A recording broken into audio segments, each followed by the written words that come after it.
And are you against the coup or not? Me, I am 100% in support of coup d'etats in Africa. So kali amo nyamen wrong nyintili bulola eko Gambia alkali anala molu ko Alh Bora fana command le for questioning allegedly ko ay kuma kangol men fonu ngala badia kachato on kerfatu so wo kuma kangol iba try kan kanyin ka wala nda fola jang nda pronounce la ko ya arrest la bari ya command le eko invited so nga mol diamondi wo fana na you know baro ngamro is for a topic for another day ko mol ka carte dankwala eta arrest warrant o ni lafta ka mo arrest eta arrest warrant o from the IGP aya to sa fa signature kije wala ayta jojo ya narno amare kule ke jojo ya explain ya jojo ko aya arrest so barin sa fo dron ko ya commandile so butum fo ba bulala bi fo ba bulala sama ning any update kato inshallah mbo fana na danan bar men kuma da wala ñi ko Alh Bora la video ñi ba play la jan extended one wala at least 5 minutes nteman kuma kanji je mealan ko fan yalam nteman kuma kanji je safa men nako ay fitno ay wala kumandi Adama Barrow aba kanne maki sala la silo abe bulaka wol noma in fact interestingly Alh Bora ma ta dama ma ñi video to ayate mala ay maki sala ma anda même be fo wolen tonya hakkawti kudeta africano be ma support bar kudeta fanan africano 99% be agree tel ko kudeta la cause kake president o lelti president la ana Alh Bora memfo nte sonta wala ko ni momo ya lon ko iman la fi kudeta la in fakata ngamira ay mistake ko ke damen ro wolen ron ka fa nyindula do ko kudeta manke kudeta fonde de ni ako president o lu kana ta ke la constitutional falling pour ye sabadije ako ka kudeta sabu to nyalam ndebe mel la kan ro wala nyindi ko wo manke kudeta fonde ni president o constitutional falling pour atteindre no kalo ni so jarol nata ya bondije o manka kudeta de president wala folo kudeta ge so jarol nata ka kudeta nyin ka constitutional order nyi restore but for a lack of better word nga fo drongo kudeta o manka kudeta de hani woni Adama Barrow mala fa bole plan kamba isina na yembe arrest ndol wo kay ngamra Facebook Gambia Facebook data collect mag zuga bag bulu ina na yembe arrest because ndolu be sontale ko 100% ko Adama Barrow malla kudeta la bar man kudeta support bi man support sama bar ni constitutional falem pruite da may sino nim sojaro wulta ye bondi kidile bebul ki hani bomo le bebulu ye bondi je hani bomu tiyol la nata jet fayta tiyol wala ye bondi je wol man kudeta ke etele kudeta ke ite me constitutional falem wol nata ka constitutional order ka wala resto so let's just be clear here ntaman kudeta support bi man support sama bar niata nun koy hamo pour que la constitutional ila mandate me molia dila ila fa ko wala extend ye 3 term ke ila after ila 2 term momo nata e bonde o mari man kudeta ke wata kudeta ti wol nata ka constitutional order ka wala resto so nga Alh Bora la video ni nga wala moy but Adama Barrow ngamera I think people need to intensify our call for Adama Barrow to understand ko third term is off the table, is not for negotiation ibajala sa understand no ko Gambian imalla fi kudeta la bari imalla fi third term fanana ani nita lawra third term la nak wum kudeta ti so ni modo nata kiriti len bomti len jet fayda ti len naye bondije o manke kudeta ti de o mari nata ka constitutional order le resto so president Adama Barrow ngamira nala mo nyine nyanta ki nyine understand because na jambe analysis fon la ka nyi video kan wala nyini ko NPP ko le ni Alh Bora video ngala audio la ina tata ina be tila dunia e be kumo la je ba fala ko Bora nyanta question la Bora nyanta arrest la nyimbe tata nata wala itolle folo dia mo nyi wulindi video meta la nyi lo ko kilingela say so Adama Barrow hani bomu tiyol nata ye bondi je ndela nga fo ndomo wandi falti ngon taw sane hani bomu tiyol nata ye bondi ni ko be lola tatamol o mari nyol man kudeta ke tele kudeta ke te o bomu tiyol nata pour ka constitutional order ka wala resto so al nga Alh Bora la moy ntewe incoming folom doro sometimes history repeats itself but with slight variations and are you against the coup or not? Me, I am 100% in support of coup d'etats in Africa. Because? Yes. Yalon kamimuta coup d'etat, that's not soldiers with arms to topple a government or a so-called... A failed government. Soldiers with arms and ammunition to topple a so-called constitutionally and a democratically elected selfish government.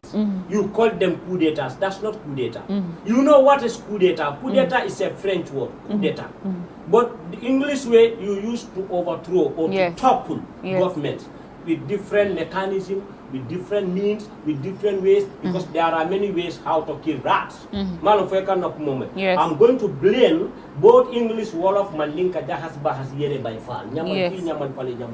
You know why the problem is, emanate or commence begin? You cannot be a president or become a president because of corruption, greed, selfishness, self-centered. You want to change the will of the people and the mandate of the people that is stipulated in the constitution, the 2 terms. Yes. Is that not a coup d'etat? Yes, it is. They cannot let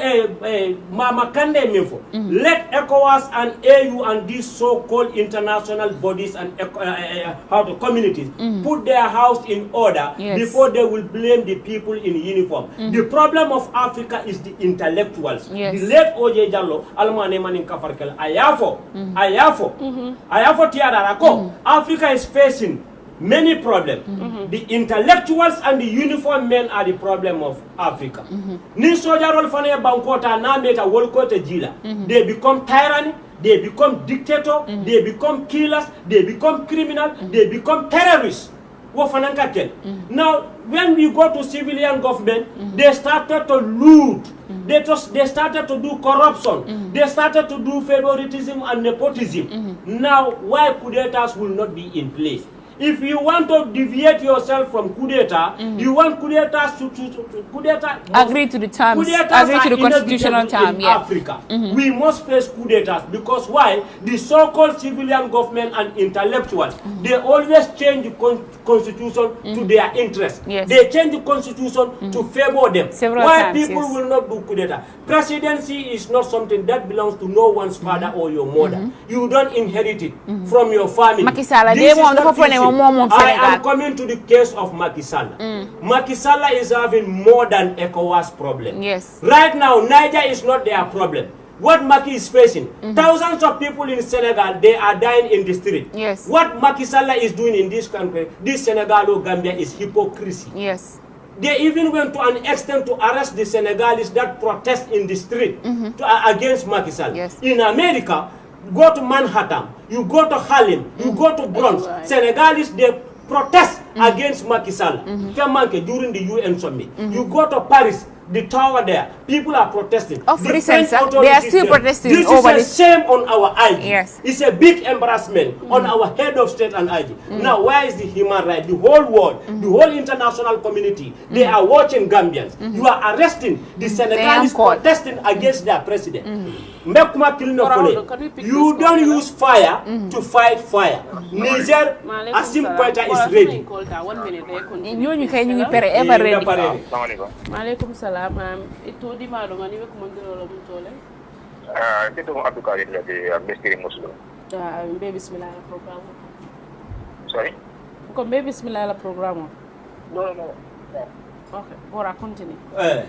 Wrong number. Kasa, Sally, you cannot use military to fight a military. Niger is a country with sovereignty. They are sovereign nation. They are sovereign. They have their sovereignty. Let me enlighten ECOWAS a little bit. You cannot wage a war against a nation, a country or a state without having a resolution from United Nations. That's the Security Council. Yes. Macky Sall, ECOWAS nanta kalon. The case of Yaya Jammeh is different from that of the case of Niger. Yes. The whole citizens of Niger are jubilating, chanting, celebrating for the removal of their president. Now you people want to send forces to reinstate that president. What do you expect? Niger, Niger, Mali, they have different armed factions and different armed groups. Now they want to make this problem to go another level. Backed by Russia and King Jong-un Let me be very careful. North Korea, yes. Nigeria is the country that did many coups d'etat in Africa.